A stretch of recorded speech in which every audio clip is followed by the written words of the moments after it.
आज तक रेडियो सुनता है सारा जहां।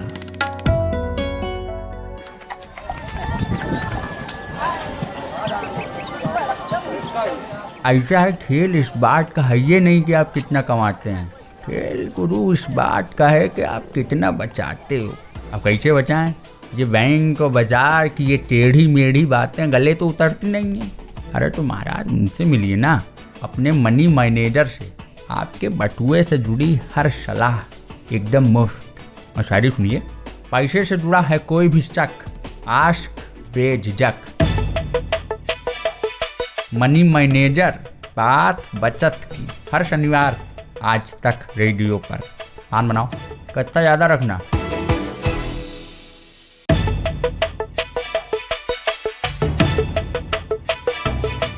हेलो नमस्कार, आज तक रेडियो सुन रहे हैं आप। मैं हूं नितिन ठाकुर और फिर से हाजिर हूं लेकर मनी मैनेजर। इलेक्शन में नेता वादे करते हैं, दावे करते हैं और कई बार पब्लिक इरिटेट भी होती है कि भाई बात कितनी भी कर लो, होना जाना तो कुछ है नहीं। लेकिन इस सब के बीच में एक चीज अच्छी है, कम से कम मुद्दों पर बात होती है इलेक्शन में। भले ही मजबूरी में सही, कुछ दिन तक तो मुद्दों पर बातें चलती हैं। अब यूपी को लीजिए, विधानसभा चुनाव है तो पुरानी पेंशन स्कीम, उस पर बात होने लगी है। वादा किया गया है कि उसी को लौटा कर लाएंगे। बहस छिड़ गई है कि नई पेंशन स्कीम गलत है क्या, पुरानी वाली सही थी क्या। पुरानी वाली कौन सी? 2004 के पहले वाली। अभी हर जगह नई पेंशन योजना ही लागू है सिवाय पश्चिम बंगाल के। सरकारी कर्मचारी कह रहे हैं कि हाँ भाई पुरानी स्कीम ही ला दीजिए, कमियां गिना रहे हैं। सरकार नई वाले के फायदे बता रही है। तो कंफ्यूजन बहुत है। हमने सोचा इस बार के मनी मैनेजर में इसी कंफ्यूजन को मिटा दें। तो बात इसी पर होगी कि पुरानी पेंशन स्कीम क्या थी और नई क्या है। हमारे साथ बात करने के लिए आज है SEBI registered financial advisor Jitendra Solanki ji. बहुत बहुत स्वागत है सर आपका फिर से। नमस्कार नितिन। और सर शुरुआत तो करेंगे, लेकिन सबसे पहले business headlines of the week, उस पर आपके कमेंट ले लेते हैं जी। तो जितेंद्र जी, घोटाले ही खबर बन रहे हैं आजकल। तो एबीजी शिपयार्ड घोटाला हुआ, 28 बैंक इसमें शामिल थे जिनको दिक्कत हुई, चपत लगी। 22,842 करोड़ रुपए डूबे हैं। आंकड़ों पर बहुत बात हुई है, कह रहे हैं कि देश के बैंकिंग इतिहास का सबसे बड़ा घोटाला है। तो मैं ये जानना चाह रहा हूं कि हम आम लोग इससे कैसे प्रभावित होंगे। देखिए नितिन जी, घोटालों का एक तरह से दोबारा से दौर चल पड़ा है और एक के बाद एक हम देख रहे हैं। और एबीजी शिपयार्ड वाकई में काफी बड़ा घोटाला है, अब तक का शायद बैंकों के लिए सबसे बड़ा घोटाला होगा। अगर मैं थोड़ी सी जानकारी दूं तो ये घोटाला एक्चुअली में है क्या। 22,842 करोड़ आखिर एबीजी शिपयार्ड ने पैसों से क्या किया और ये पैसे कैसे कमाए। तो देखिए, एबीजी शिपयार्ड कंपनी है, उसने बैंकों से लोन लिया और एक बैंक से लिया, दूसरे बैंक से लिया, लोन लेते चले गए और बाद में लोन रिस्ट्रक्चर भी हुआ। उन्होंने जो लोन से पैसा लिया वो पैसा कंपनी में ना लगा के वो पैसा डाइवर्ट किया, उससे विदेशों में डाइवर्ट किया, दूसरी कंपनीज में डाइवर्ट किया और उससे अपने लिए पर्सनल एसेट खरीदे। तो ये है एक तरह से फ्रॉड है जो बैंकों के साथ हुआ है, जिसका पता बैंकों को बाद में चला। ठीक है, तो इसमें एक सबसे बड़ी चीज यही है कि बैंकों को बहुत बाद में जाके पता लगा कि ये तो एक्चुअली में फ्रॉड है, जब वो एनपीए डिक्लेयर हो गया। ठीक है, तो ये फ्रॉड था। अब इसमें हम और आप जैसे आम आदमी के लिए क्या इम्पैक्ट होता है। देखिए, हम और आप जैसे आम आदमी हैं, हमको तो सिर्फ इतना पता लगता है कि एक बहुत बड़ा घोटाला बैंक में हुआ है, ठीक है, और बैंक इसकी रिकवरी के लिए करेंगे। लेकिन अगर आप दूसरे तरीके से देखो तो बैंकों की जो माली हालत है वो इससे खराब होती है। बिल्कुल, जितना बैंकों को चपत लगेगी उससे बैंकों की माली हालत खराब होगी। इससे बैंकों के भविष्य के लिए एक बड़ा खतरा जो है वो सामने आता है। उनकी परफॉर्मेंस सामने आएगी, प्रॉफिटेबिलिटी कम होगी। तो और इन सब का इम्पैक्ट फिर आपने देखा होगा, जब ये घोटाला आया तो सारे बैंकों के जो शेयर बाजार में सारे बैंकों के शेयर थे वो तुरंत से जो है ढह गए एक तरह से। और एक तरह से मैं ये भी पाता हूँ कि इसका नुकसान आम लोगों को शायद ये भी है कि बैंक आखिरकार रिकवरी तो हमारी जेब से ही करने वाले हैं अगर उन्हें चलना है तो। बिल्कुल बिल्कुल, आपकी बात सही है, क्योंकि बैंक के लिए और कोई चारा नहीं है। बैंक रिकवरी जो करेगा वो एग्जिस्टिंग होल्डर से ही करेगा। तो इसलिए ये इसका इनडायरेक्ट वे में हर घोटाले का इम्पैक्ट आम आदमी पे होता ही है, हम ये पहले से देखते आए। बिल्कुल। और बैंक जो कि सबसे विश्वास मत एक इंस्टीट्यूशन है, तो वहां पे एक क्वेश्चन मार्क बड़ा खड़ा होता है। एकदम। और दूसरी हेडलाइन भी कुछ कुछ ऐसी ही है सर। इस हफ्ते एनएससी की सीईओ, नेशनल स्टॉक एक्सचेंज की सीईओ पर सीबीआई और इनकम टैक्स की कार्रवाई चर्चा में रही, और अभी जब हम रिकॉर्ड कर रहे हैं तब भी कार्रवाई चल रही है। तो थोड़ा सा ये बताइए, जो आप कह रहे हैं कि भाई विश्वास घटेगा, तो वो भी बताइए, और मार्केट पर असर किस तरह पड़ रहा है वो भी बताइए। जी नितिन जी, देखिए एनएससी का भी एक जो मैं घोटाला ही कहूंगा, बट घोटाले से ज्यादा ये मेरे ख्याल से अपनी पोजीशन का दुरुपयोग कैसे होता है, ये उसको दर्शाता है। और अगर हम बात करें कि एनएससी में आखिर हुआ क्या, तो एनएससी की नेशनल स्टॉक एक्सचेंज जो सीईओ थे, उन्होंने कुछ अपॉइंटमेंट किए अपनी तरफ से, और उस अपॉइंटमेंट के बाद कुछ ब्रोकर्स जो कि इंस्टीट्यूशन लेवल पे डील करते हैं, उनको कुछ फायदा पहुंचाया गया। और जो जानकारी एक सीईओ लेवल एनएससी में जुड़े हैं, जिसमें कि इतने सारे हिंदुस्तान के सारे शेयर्स ट्रेड होते हैं, उनके पास जो जानकारी होती है, वो जानकारी उन्होंने किसी दूसरे व्यक्ति को दी। अब वो न्यूज में हम देख ही रहे हैं कि वो कौन व्यक्ति है, कैसे उसकी न्यूज आ रही है। तो ये भी अपने आप में एक मैं खैर घोटाला ही कहूंगा, क्योंकि इसमें जो अभी नुकसान है वो कितना हुआ है उसका तो अभी कुछ फिगर्स आए नहीं है। लेकिन इसका जो असर है, इसका असर भी कॉर्पोरेट गवर्नेंस जिसको हम बोलते हैं ना, कि कंपनी का जो गवर्नेंस है, इसका इम्पैक्ट सीधा उस पे आता है। और जैसे मैंने पहले कहा कि एक आम आदमी का जो विश्वास है वो कहीं ना कहीं डगमगाता है इंस्टीट्यूशन पर। बिल्कुल। तीसरी हेडलाइन है सर, एलआईसी ने अपने पॉलिसी होल्डर्स के लिए अपने आईपीओ के लिए 10% का शेयर रखा है रिजर्व। 10 मार्च को आईपीओ आ रहा है, और मैं ये जानना चाहता हूं कि अगर मैं पॉलिसी होल्डर हूं और आईपीओ लेना चाहता हूं तो मुझे इसके लिए क्या करना है? देखिए, आईपीओ ने एक रिजर्व कैटेगरी बनाई है अपने पॉलिसी होल्डर्स के लिए, और निश्चित तौर पर उनको बेनिफिट दिया जा रहा है कि उनको शेयर जरूर मिलेंगे, और साथ में उनको जो डिस्काउंट है वो भी जो रिटेल कैटेगरी में जो अप्लाई करेंगे उनसे भी उनको डिस्काउंट मिलेगा। तो ये जो एग्जिस्टिंग पॉलिसी होल्डर्स है उनके लिए बेनिफिट है। अब इसके लिए कंडीशन रखी गई है कि आप पॉलिसी होल्डर होने चाहिए। दूसरा, आपका जो पैन है वो आपकी जो है अपडेटेड होना चाहिए, आपकी पॉलिसी से लिंक होना चाहिए। तो अगर आप एग्जिस्टिंग पॉलिसी होल्डर हैं तो एलआईसी की वेबसाइट है, आप वेबसाइट पे जाके वहाँ एक ऑप्शन है अपना पैन नंबर रजिस्टर कराने का। वहाँ अपनी पॉलिसी नंबर और डेट ऑफ बर्थ डाल के आप चेक कर सकते हैं कि आपका पैन लिंक है या नहीं है। अगर आपका पैन लिंक नहीं है तो ऑनलाइन ही ऑप्शन है आपको पैन अपडेट करने का, और अगर आपका पैन अपडेट हो जाता है तो आपको जो है एलआईसी के जो शेयर्स हैं वो आपको मिल जाएंगे। बढ़िया बढ़िया बढ़िया जितेंद्र जी। और अब लौटते हैं अपने टॉपिक पर, और आज का टॉपिक है old pension scheme versus new pension scheme, दोनों में से कौन बेहतर? तो खोजते हैं सर। ये बताइए, ओल्ड पेंशन स्कीम को खूब बढ़िया बताया जा रहा है, कहा जा रहा है कि उसे लौटा लाएंगे, हमें जिता दीजिए, है ना?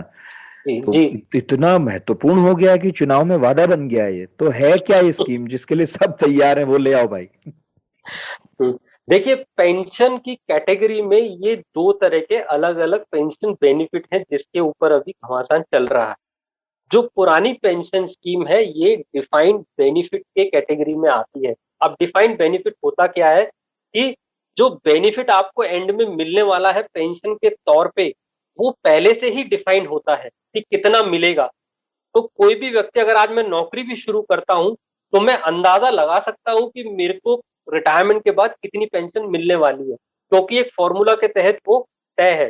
फॉर एग्जाम्पल, जो भी आपके रिटायरमेंट के टाइम पे जो भी लास्ट ड्रॉन सैलरी होगी उसका 50% या 40% वो आपको पेंशन के रूप में मिलना शुरू होगा। पहला तो ये था। दूसरा, ये जो पेंशन थी ये इन्फ्लेशन इंडेक्स होती थी, यानी कि इन्फ्लेशन के साथ पेंशन की जो राशि है वो बढ़ती रहती थी। अब क्योंकि पेंशन डिफाइंड है, आपको पता है कितनी पेंशन मिलने वाली है, दूसरा इन्फ्लेशन को भी जो है कैप्चर कर रही है, तो इसलिए किसी भी नौकरी पेशा व्यक्ति के लिए खासकर जो सरकारी उसमें है, उनके लिए एक बहुत अच्छा बेनिफिट था, क्योंकि उनको पता था कि उनकी पेंशन कितने मिलने वाली है, और उनको इन्फ्लेशन भी जो है उसमें जो है बीट हो रहा था। तो इस वजह से जो पेंशन डिफाइंड बेनिफिट स्कीम के अंदर में जो मिलता था, वो बहुत ही अच्छा बेनिफिट था। लेकिन दूसरी तरफ जितना पेंशन ये ज्यादा जाएगा और बढ़ती जनसंख्या के साथ ये सरकार के ऊपर देनदारी बढ़ती जा रही है, लायबिलिटी बढ़ रही है, और क्योंकि वही कारण है कि पेंशन मिलने वाले बढ़ रहे हैं लगातार। बिल्कुल बढ़ रहे हैं पेंशन मिलने हम्म। वाले, और जिस हिसाब से पॉपुलेशन है ये बढ़ेंगे ही, तो हम्म। सरकार के ऊपर तो लायबिलिटी हो गई ना। अब हम्म। ये लायबिलिटी इतनी ज्यादा बढ़ जाएगी कि सरकार उस लायबिलिटी को पूरा ना कर सके, क्योंकि सरकार को और भी चीजें देखनी है। तो मेरी राय में कहीं ना कहीं ये उस लायबिलिटी को कम करने के लिए ये एनपीएस की तरफ जो है सरकार ने जो है प्रोविजन किया है। तो इसमें क्या है फिर, नई वाली में क्या है, और गड़बड़ जी जो बताया जा रहा है वो तो आपने बता दिया, कुछ अच्छा भी होगा वो भी बता दीजिए। जी। तो जो सरकार ने बदलाव किया है वो ये कि 2004 के बाद जो भी एम्प्लॉय ज्वाइन करेंगे वो एनपीएस स्कीम के अंदर जाएंगे। उनका जो रिटायरमेंट बेनिफिट है, पेंशन बेनिफिट, वो एनपीएस स्कीम के अंदर में जाएगा। अब जैसा मैंने कहा कि पहले थी डिफाइंड बेनिफिट, एनपीएस है एक डिफाइंड कॉन्ट्रीब्यूशन स्कीम। यहाँ पे आपका कॉन्ट्रीब्यूशन डिफाइंड है, लेकिन एंड बेनिफिट डिफाइंड नहीं है। जो एंड बेनिफिट आपको मिलेगा पेंशन के हम्म। तौर पे, वो उस पे निर्भर करेगा कि आप एनपीएस में कितनी राशि आप जमा कर पाते हैं, कितना एक्यूमुलेट कर पाते हैं। जी। तो जो कॉर्पस आपका बनेगा रिटायरमेंट के टाइम पे, उसके अकॉर्डिंग आपकी जो है पेंशन होगी। और वो पेंशन जरूरी नहीं कि इन्फ्लेशन इंडेक्स होगी, क्योंकि ज्यादातर वो पेंशन एन्युटी के रूप में आएगी, और एन्युटी हो सकता है वो फिक्स हो या उसका परसेंटेज कुछ डिफाइंड हो।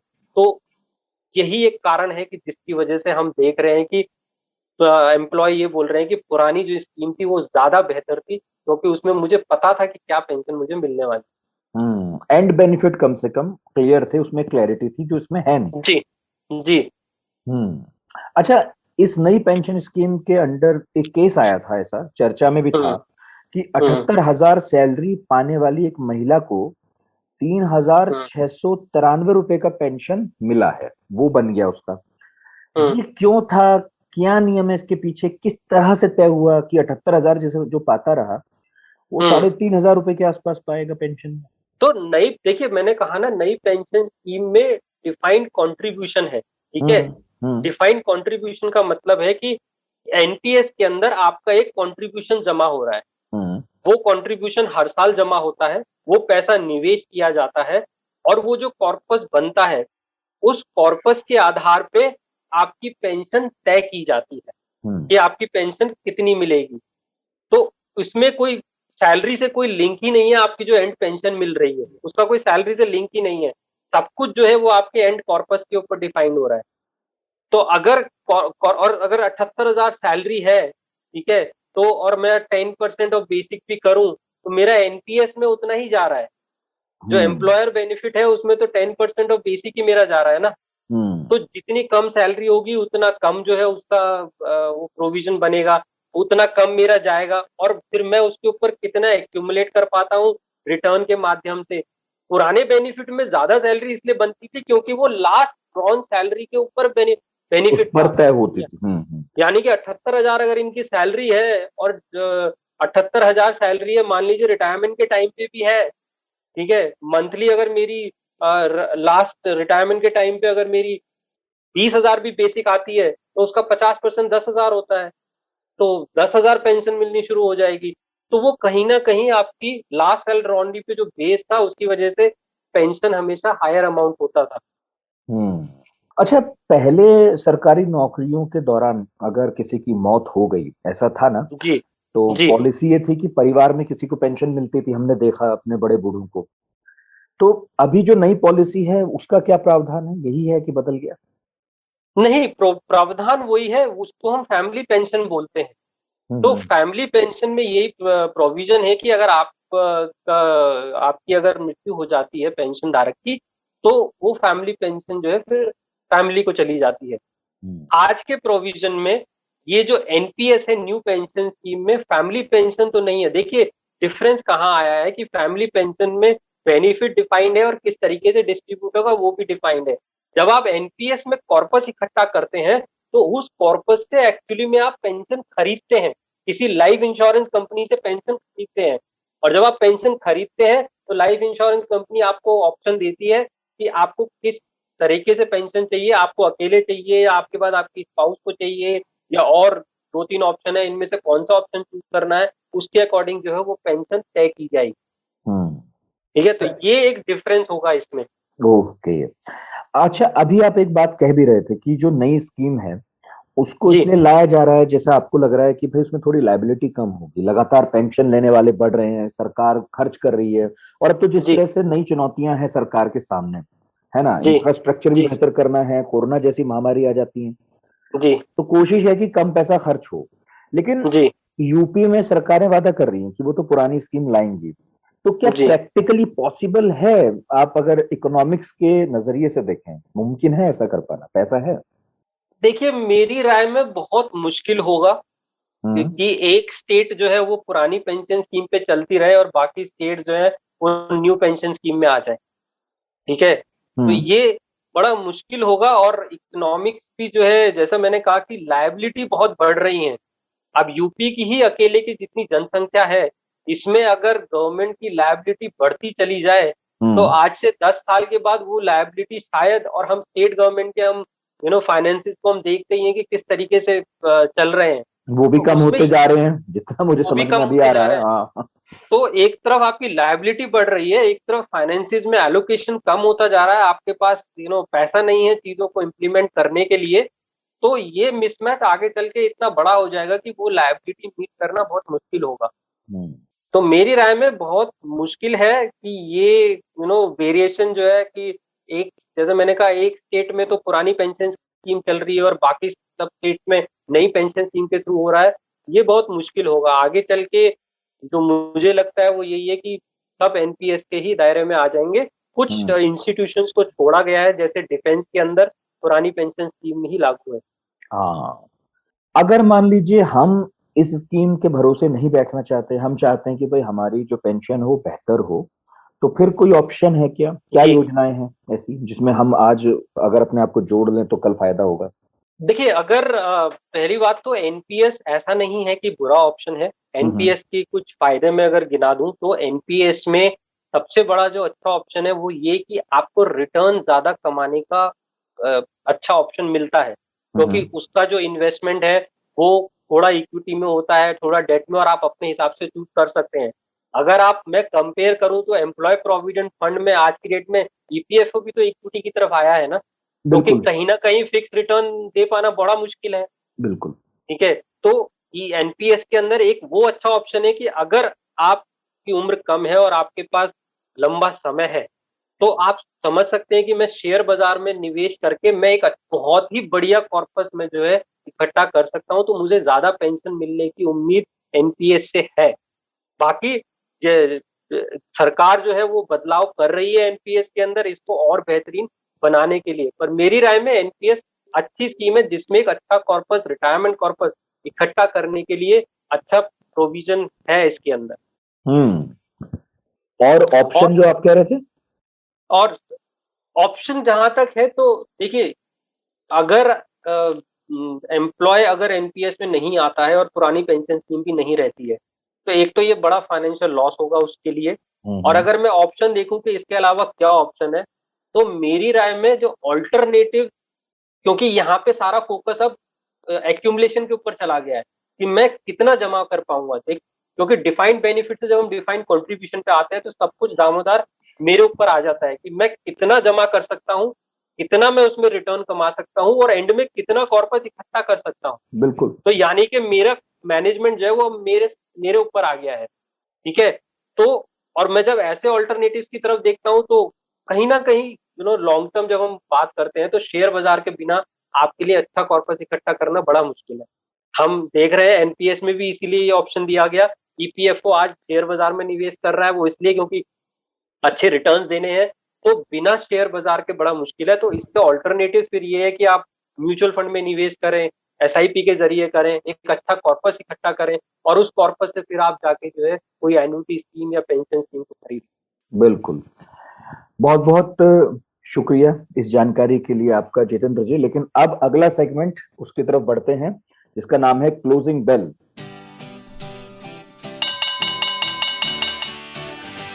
तो बताइए सर, क्लोजिंग बेल में हम किन बातों पर नजर रखें, अगले हफ्ते क्या होने वाला है? क्योंकि बहुत उथल पुथल तो है, कहीं घोटाला हो जाता है तो मार्केट गिरने लगता है, यूक्रेन हो जाता है तो मार्केट गिरने लगता है। जी, अब तो आई थिंक एनएससी, अब तो मतलब एनएससी पर बात आ गई है। बिल्कुल सही बात है। मतलब हमारा जो फाइनेंशियल इंस्टीट्यूशन जो शेयर बाजार मैनेज करता है, अब तो बिल्कुल हम एक ऐसे कगार पे खड़े हैं कि अब उसकी ही गवर्नेंस पे क्वेश्चन मार्क उठने लगा है। तो बट मेरी राय में अगले हफ्ता जो है क्रूड ऑयल प्राइसेस बहुत इंपॉर्टेंट रहेगा। क्रूड ऑयल अगर बढ़ता है तो भारत के लिए जो है निर्यात महंगा होगा और इसका इम्पैक्ट शेयर बाजार पे जरूर आएगा। ठीक है, तो अगले हफ्ते घोटाले तो ये होंगे, पर घोटाले का इम्पैक्ट शायद शेयर बाजार पे इतना ना आए, तो इसको शेयर बाजार जो है झेल जाए। बट यूएस और रशिया और यूक्रेन में क्या होता है, उसकी वजह से क्रूड ऑयल कितना इम्पैक्ट होता है, इसका बहुत बड़ा इम्पैक्ट शेयर बाजार पे पड़ेगा, क्योंकि इसका इम्पैक्ट ग्लोबली भी बाकी दूसरे देशों के शेयर बाजार में भी पड़ने वाला है। और कुछ कुछ होने वाला है जो नया? और तो आई थिंक सबसे बड़ा जो अभी हमारे लिए इवेंट है वो LIC का IPO है जो आने वाला है। और अभी जो भी कुछ चलेगा वो LIC, सबकी नजर LIC IPO की तरफ है, क्योंकि पीछे जो IPO आए बहुत बड़े IPO आए, ये बहुत बड़ा IPO मैं जिसको बोलता हूँ वो उतना सक्सेसफुल नहीं था। हाँ, ठीक है, तो ये नजर एक बहुत बड़ी निवेशकों की रहेगी कि LIC IPO कितना सक्सेसफुल जाता है। और एक और बात है कि जब LIC जैसी कंपनी IPO की तरफ आ रही है, शेयर में ट्रेड होने वाली है, तो बहुत से जो फाइनेंशियल है वो खुल के पब्लिक के सामने आएंगे। क्या रिस्क फैक्टर है कंपनी के, कंपनी कैसा करेगी, क्या कर रही है, सारे फाइनेंशियल खुल के जो है सामने आएंगे। तो LIC के IPO का सक्सेस एक बहुत बड़ा इंपॉर्टेंट फैक्टर होगा शेयर बाजार के लिए। हाँ, मार्केट का सेंटिमेंट भी उससे बिगड़ेगा और सुधरेगा, उस पर बहुत डिपेंड करता है। जी, बहुत बहुत शुक्रिया जितेंद्र जी। धन्यवाद नितिन जी। तो जितेंद्र सोलंकी ने बताया कि नई स्कीम जो पेंशन की है और जो पुरानी है उनमें क्या फर्क है और दोनों के क्या फायदे हैं, दोनों की क्या नुकसान है, और सरकार दरअसल क्या चाहती है। और यूपी में अगर कोई ये दावा करता है कि वो पुरानी स्कीम ले आएगा तो उसके लिए मुश्किल होने वाली है। क्यों, वो भी हमने बताया। फिर भी कोई सवाल अगर रह गया हो जो आपके मन में है तो प्लीज बताइएगा। आप हमें भेज सकते हैं radio@aajtak.com पर, और इसके अलावा व्हाट्सएप नंबर है 9953323303। आज का एपिसोड प्रोड्यूस किया है रोहित अनिल त्रिपाठी ने और साउंड मिक्सिंग कर रहे थे अमृत रेगी। मनी मैनेजर में फिर से हाजिर होंगे हम अगले हफ्ते शनिवार को। कोई भी टॉपिक है जिस पर आप चाहते हैं बात करें तो प्लीज इसी नंबर और इसी मेल आईडी पर जरूर बताइएगा। अपना बहुत ख्याल रखिए। मुझे और जितेंद्र जी दोनों को इजाजत दीजिए और सुनते रहिए आज तक रेडियो। मेरे पास ना काम बहुत है और आंखें मेरी हमेशा ऑक्यूपाइड रहती हैं। ऑफिस में स्क्रीन देखो, ड्राइव करते हुए सड़क देखो, फिर घर आकर खाना बनाओ, पर कान मेरे फ्री रहते हैं। इन कान से भी मैं बहुत काम करती हूँ, मास्क टिकाती हूँ, चश्मा लगाती हूँ और सुनती हूँ आज तक रेडियो, क्योंकि पॉडकास्ट की बात ही अलग है। आप भी सुनकर देखो आज तक रेडियो, सुनता है सारा जहां।